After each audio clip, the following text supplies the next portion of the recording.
vamos a afrontar, por lo tanto, la última fase ya de la mesa, explicándoos muy brevemente, y algunas cosas voy a dejarlas como enunciadas, porque, bueno, luego en el turno podéis preguntar, pues eso, un poco qué fue dentro de esta investigación interuniversitaria que llevamos los dos grupos de investigación, el de Cantabria y el de Oviedo, pues por dónde enfocamos esa idea de desafiar los límites de la ciudadanía global con personas jóvenes, ¿no? Primero porque el concepto de ciudadanía global, igual que nos ocurre con el tema de los ODS, es un constructo bastante occidental, bastante eurocentrado y bastante poco situado. Y eso nos hacía que cuando vas a investigar sobre ello, pues claro, apuntas hacia algo que es deseable para todos y todas, pero parece que no entramos ahí en las contradicciones y en el conflicto que genera esto de la ciudadanía global, porque nosotros vivimos en una parte del mundo donde no reconocemos la ciudadanía a personas que vienen de otra parte del mundo, ¿no? Pero sin embargo luego decimos que educamos para la ciudadanía global. Claro, esto encima cuando lo aterrizas en ciertos contextos con realidades vulnerables y desfavorecidas en las que viven los y las jóvenes que nos encontramos en nuestros centros educativos o en las asociaciones que trabajan con esas personas, pues claro, ¿cómo investigas la ciudadanía global con personas que pertenecen a familias a las que no se les reconoce la ciudadanía, por ejemplo, en este país? Por poner uno de los muchos ejemplos que podría poner, ¿no? O con menores no acompañados, ¿no? A los que ciertos partidos políticos de este país dicen que son los responsables de los machetazos, las violaciones y los robos que están sucediendo en este país. Claro, investigar de manera situada es bajar ahí. Y para bajar ahí, pues nosotros decidimos que íbamos a tratar de no proyectar lo que creemos saber, porque también ahí hay otra cuestión, que es que sobre las personas jóvenes parece que todos sabemos muchísimo, todas sabemos muchísimo, entre otras cosas porque pensamos como fuimos jóvenes que ya sabemos, pues no. Entonces, bueno, hicimos todo un recorrido en las dos universidades, esto que pongo ahí se hizo en paralelo también en la Universidad de Cantabria, y llegamos a esa parte final que llamamos co-investigación y codiseño.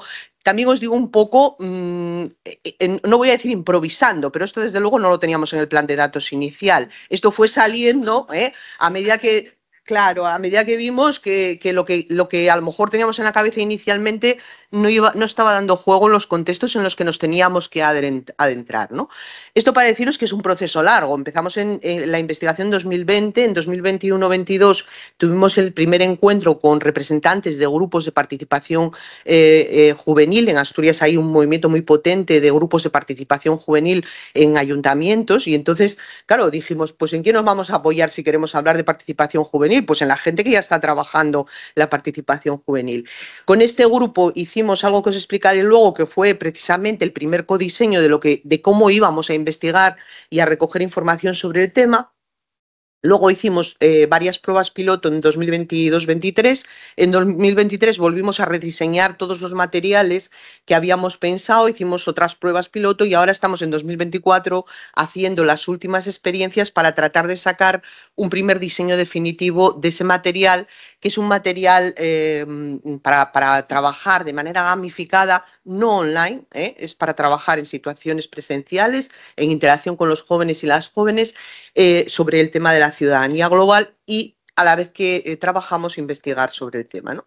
Entonces, ese es un poco las fases por las que pasamos, pero me interesa sobre todo destacar la primera, que fue cuando tratamos de identificar cuáles eran los problemas que identifican las personas jóvenes, no nosotras, las investigadoras o el equipo de investigación, sino qué problemas identifican ellos y ellas como problemas de estos que nosotros llamamos retos globales, ¿no? Y claro, pues para eso lo que hicimos fue traernos a un grupo de jóvenes que eran de distintos grupos de participación juvenil de distintos sitios de Asturias y los sentamos en una mesa a trabajar diciéndoles que nosotros estábamos intentando investigar sobre esto y queríamos saber ellos cómo, por una parte, identificaban esos problemas globales y por otra parte, cómo los investigarían, ¿no? Y entonces esta es la sesión, esta foto es la foto de la sesión en la que estamos haciendo esto, ¿no? Entonces, a partir de una dinámica en la que ellos y ellas fueron hablándonos de lo que identificaban como problemas personales, problemas de ámbito social de su comunidad o de su centro educativo y problemas más de dimensión global, pues salió todo este tinglao que veis aquí, en una sesión que tuvimos con ellos y luego, pues claro, tuvimos que ponernos a sistematizar con ellos intentando ver qué conexión había entre eso que ellos y ellas nos planteaban y las categorías que inicialmente nosotros teníamos en la cabeza. Pues resulta que tenían bastantes claves o la mayor parte de las claves de las que nosotros estábamos manejando. Curiosamente pensamos que no, que igual no se preocupan por estas cosas, pero sí que se vio que esas claves estaban ahí. Y luego también les hicimos una pregunta final. Si vosotras tuvieseis que investigar sobre estas cosas con vuestros iguales, es decir, con los chicos y las chicas con las que vais al instituto, a la escuela o participáis en los grupos de participación juvenil, ¿cómo lo haríais, no? Bueno, pues allí estuvieron un rato dándole vueltas entre ellas y ellos a ver cómo lo harían y nos dijeron varias cosas, que harían cosas dinámicas, que no harían chapas, charlas o cosas por el estilo, que interesaría mucho hacer cosas donde se vivenciasen los temas y a poder ser con gente que haya pasado por situaciones de las que ellos y ellas identifican como problemas de este tipo globales, ¿no? Y dijeron que a poder ser no online, no cosas online, porque que en online ya estaban todo el rato y que creían que habría que hacer otro tipo de cosas. Bueno, estas son un poco las categorías que luego sistematizamos cuando una vez que ya hicimos la sesión con ellos y ellas, y os puse esta aquí porque esto fue una lección que nos dieron que fue brutal, ¿no? Porque una de las chicas, cuando ya llevábamos mucho rato allí con las etiquetas y los post-it, juntando las categorías suyas con las nuestras y tal, nos dijo, es que yo aquí veo muchas cosas y tenéis muchas cosas ahí para investigar, pero hay una que no veo. Y le dijimos, bueno, ¿cuál? Y nos dice, bueno, aquí falta todo el tema de la economía.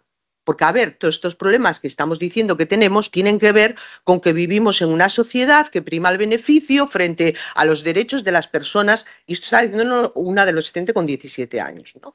Entonces, claro, si os dais cuenta, esa laguna la tenemos en estas investigaciones donde, sí, bueno, vemos las consecuencias, pero claro, las causas habrá que analizar, si como decía Adelina, el problema que tenemos no es que vivimos en una sociedad que es insostenible, tal como la conocemos, y habrá que darle la vuelta a esa sociedad si queremos preservarnos como humanidad y como planeta, ¿no?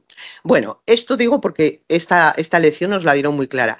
De ahí una parte del grupo de investigación, que son ellos y ellas más dinámicos y que trabajan en temas de arte, teatro, etcétera, se entusiasmaron y dijeron, pues vamos a diseñar un juego en el cual vamos a poner en marcha pues eso, varias pruebas para trabajar esto tal como nos lo indicaron. Con el juego, voy a pasar esto, fueron otra vez al grupo y el grupo les dijo que aquello ni era un juego ni era nada. Que aquello era un conjunto de talleres y que, ¿por qué lo llamaban juego si no era un juego? Y entonces, bueno, pues volvieron con una depresión y nos lo explicaron. Yo recuerdo perfectamente la sesión en la que nos explicaron que con lo emocionados que iban, David que está ahí y Cristina también que lo saben, aunque ellos y yo no estábamos en ese grupo que creó el juego, claro, con lo emocionados que iban, pero claro, entonces, claro, hubo que darle la vuelta, ¿no? Un juego, pero de verdad. O sea, un juego donde se juega, ¿no? No donde se dan charlas o se explican conceptos, con diversidad de lenguajes artísticos, visuales, pero también la gente, eso insistía mucho, la gente se pueda mover, pueda hacer cosas con el cuerpo, en sitios donde pueda haber espacios donde la gente interactúe una con otra, ¿no? Porque para sentados ya estamos en el instituto, decía alguno, ¿no? Donde se les dé voz y puedan decir lo que piensan, donde ahí, esto fue una idea del equipo que yo creo que funcionó muy bien, nadie lo consigue, porque nadie salva al mundo solo, ni siquiera en grupo tenemos claro que vaya a salvar el mundo. Entonces, no es un juego que acabe ganando a alguien. No, es más, la gente tiene más éxito cuanto más colabora, más capaces de superar las pruebas, que además se hacen grupalmente, ¿no? Y luego ahí estuvimos analizando también cuestiones que tienen que ver con la inclusión, cuando hay un grupo de jóvenes muy diversos, pues cómo incluyes a lo mejor a chavales o chavalas que tienen sus problemas, el tema de las dinámicas de género, de participación, si participan o no, ellas igual, etcétera, etcétera.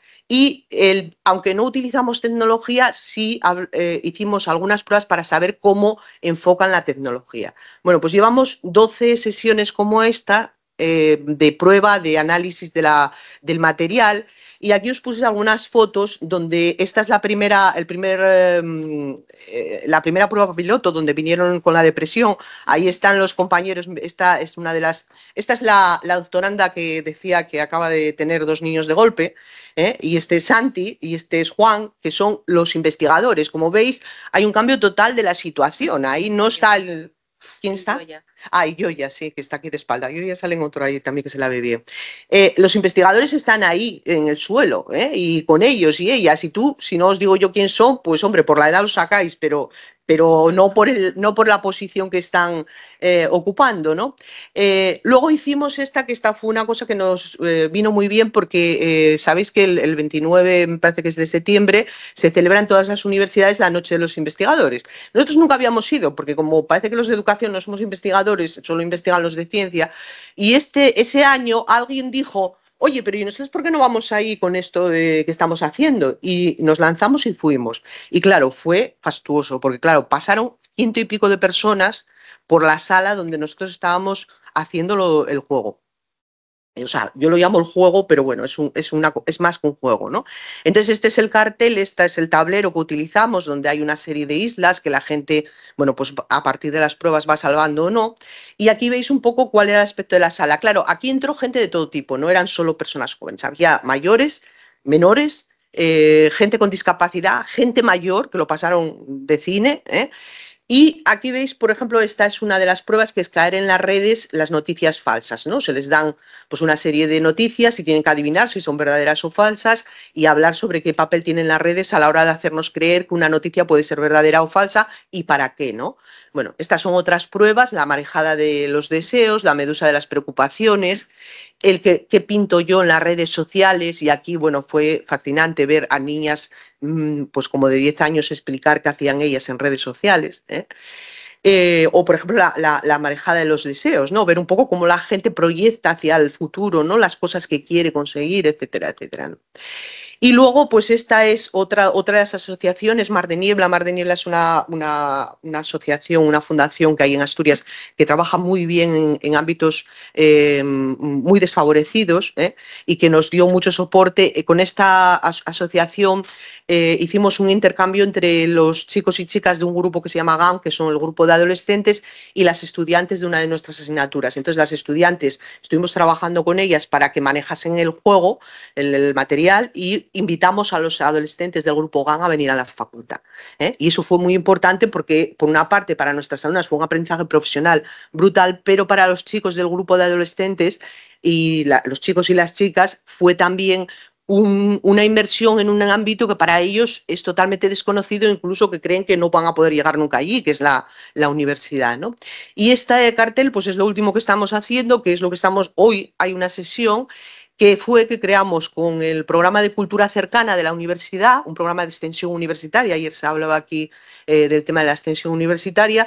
Nos contactó la vicerrectora y nos dijo que, bueno, que como sabían que estábamos investigando sobre estas cosas de ciudadanía global, que si nos animábamos a participar en este programa. Y entonces creamos ahí una cosa que llamamos Media Lab. Ayer yo ya me di cuenta que no, lo nuestro no es un Medio Lab, pero yo creo que nos vamos a apropiar del término porque, oye, no usamos tecnología, pero pensamos sobre la tecnología, con lo cual algo de Media Lab será, ¿no? Y entonces estamos haciendo eso. Y aquí os puse unas fotos. Yo fui a la sesión el martes, la primera sesión. Está muy simpático porque esto, las que venís de Galicia sabéis que esto es un hórreo, una panera, ¿no? Entonces hacemos el Media Lab en una panera. Es muy sui generis esto. Y aquí veis un poco cómo es un espacio abierto donde hay una serie de personas. Estas no son exactamente personas jóvenes, son gente que está haciendo un curso de animación sociocultural, por lo tanto son exalumnos la mayoría de nuestras facultades. Y bueno, pues estuvimos haciendo con ellos la primera sesión y hoy otra vez un pilotaje de todas las pruebas. Se juegan, se ponen en práctica y luego se hace, aquí los veis cómo están jugando, veis esta isla, por ejemplo, aquí están jugando en equipo, gente que no se conoce entre sí en este caso, y están jugando al juego. Y aquí estamos haciendo la última fase, que es la fase como de jueces, ¿no? Donde están diciendo qué pruebas les parecen buenas y qué pruebas les parecen malas y por qué, ¿no? Y entonces, a partir de las cosas que nos van diciendo, ya hicimos, pues yo qué sé, pero igual hicimos 4 variaciones distintas de cada una de las pruebas para adecuarlas un poco a eso que queremos hacer, ¿no?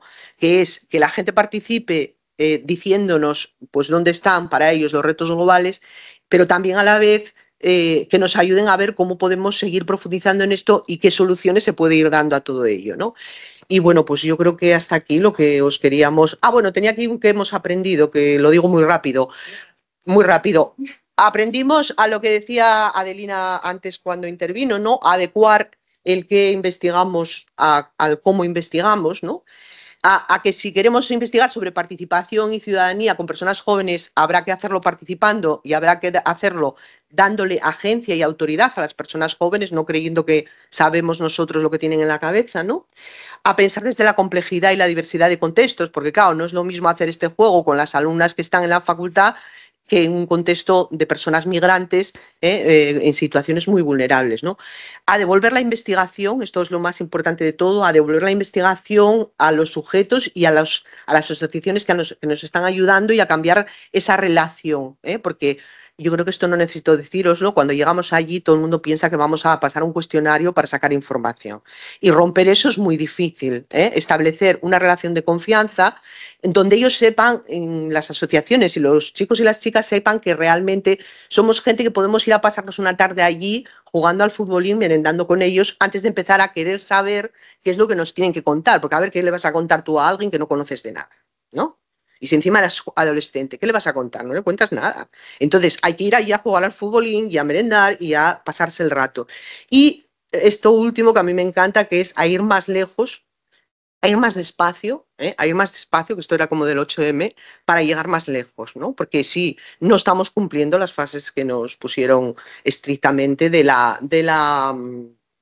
investigación, pero claro, porque es que esto lleva mucho tiempo.